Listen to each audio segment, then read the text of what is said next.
बिस्मिल्लाहिर्रहमानिर्रहीम। अस्सलाम वालेकुम। आपका दोस्त सलमान हैदर। दुआ है परवरदिगार से कि उसने आपको और आपके अहले खाना को अपनी हिफ्ज़ो मान में रखा हो। जो लोग मुझे रेगुलर सुनते हैं वो इतना जानते हैं कि मैं कभी भी बेपर की नहीं उड़ाता। मैं आपको कंफर्म कर रहा हूँ जी, साइफर केस मुकम्मल तौर पर उड़ गया, बल्कि दफनाया जा चुका है।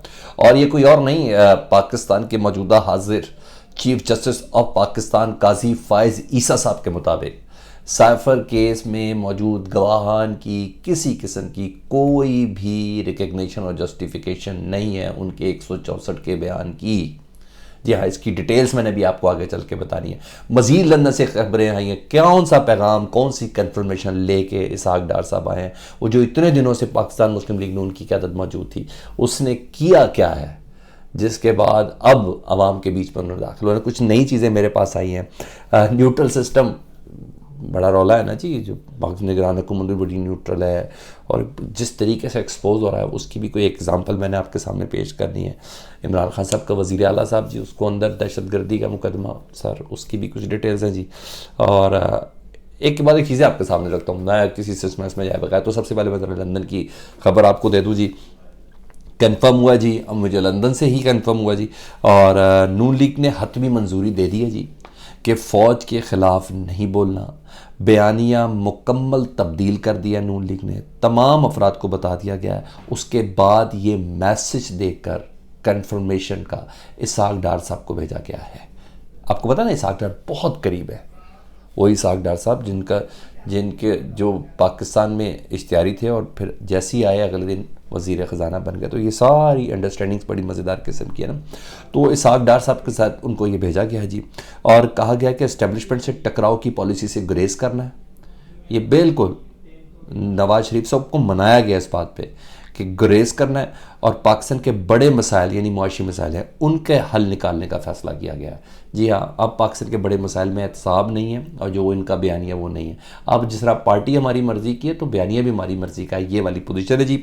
और मतलब पूरी पार्टी ने नवाज शरीफ साहब ने अपनी पूरी पार्टी के सामने सरेंडर किया है, जनरल बाजवा साहब के सामने सरेंडर किया है, जनरल फैज़ के सामने सरेंडर किया है। मुझे इसके अलावा कोई मतलब नहीं समझ नहीं आता।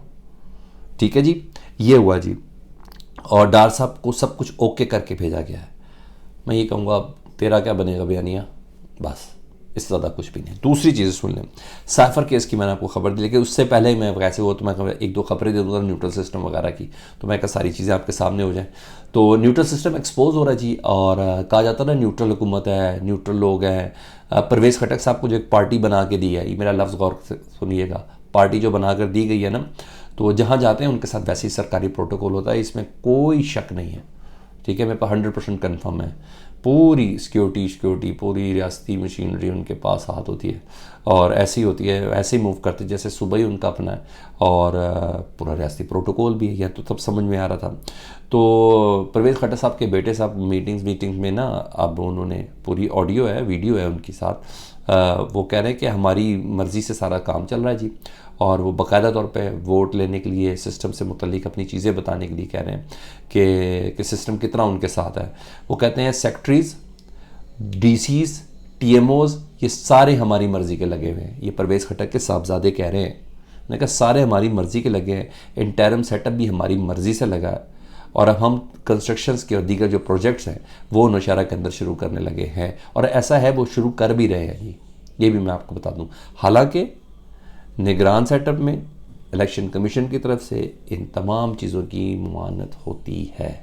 ठीक है जी, आप ये देख लें, परवेज़ खट्टक साहब KPK में सर खुद से कर सकते हैं कुछ, बस मैंने कहा ये मैं आपके सामने रख दूँ, और काम हो भी रहे हैं। उधर गिलगित बल्तिस्तान की मैं आपको खबर दे दूँ जी, इमरान खान के साथी हैं साबिक वज़ीर आला खुर्शीद शाह, जिनको एक बड़े तरीके से वज़ारत आला से निकाला गया। उसके बाद ज़ाहिर बात है ये है PTI गिलगित बल्तिस्तान का सदर भी है, तो इन्होंने फिर ज़िमनी इंतखाब में अपनी जगह अपने वाले साहब को खड़ा किया। फिर जो वाले साहब जीते, और उसके बाद जो तारे नज़र आए सबको वो भी हमने देखा। तो अब उनके ऊपर ना, और उनके कुछ साथियों के ऊपर बाकायदा तौर पर दहशतगर्दी का मुकदमा दर्ज कर लिया गया स्टोर में।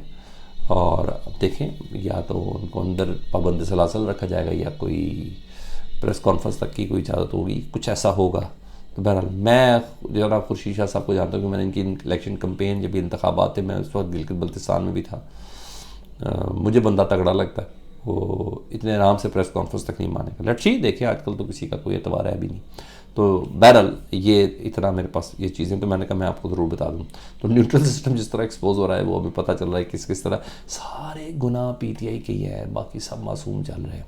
ठीक है जी, ये बात आपने नहीं किसी को बतानी।